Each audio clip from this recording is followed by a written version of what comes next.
आज दुपारीच गाडी काढून निघालो वाशिंदला, कारण आज जायचं होतं साण्याला. कारण साण्याला आहेच पार्टी आणि सगळी फॅमिली येणार आहे, तर फुल एन्जॉय होणार आहे आज. वाशिंदच्या नदीचा व्ह्यू बघत बघत पोहोचलो वाशिंदमध्ये.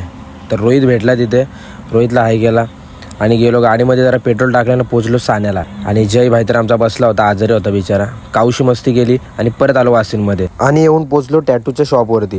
तर गेलो आतमध्ये, मस्त असं इंटिरियर होता. फॉन्ट आणि साईज सिलेक्ट करून आपण बसलो टॅटू काढण्यासाठी. तर भाईने मार्किंग वगैरे केली आणि केला टॅटू स्टार्ट. तर पहिलाच टॅटू असल्यामुळे थोडा पेन होत होता.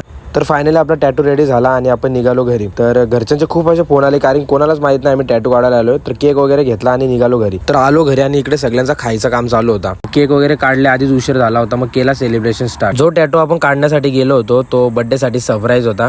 तर माझी टॅटू बघून खूप इमोशनल झाली. तर आपल्या लेडीज मंडळीचा इकडे डान्स सुरू झाला आणि इकडे जेवायचा प्रोग्राम सुरू झाला. तर मग काय टाकली जोड. तर इकडे आमचा डान्स सुरू होता. जमत तर काय नव्हतं, पण नुसती शायनिंग. तर सगळे निघाले घरी. तर बाय बाय.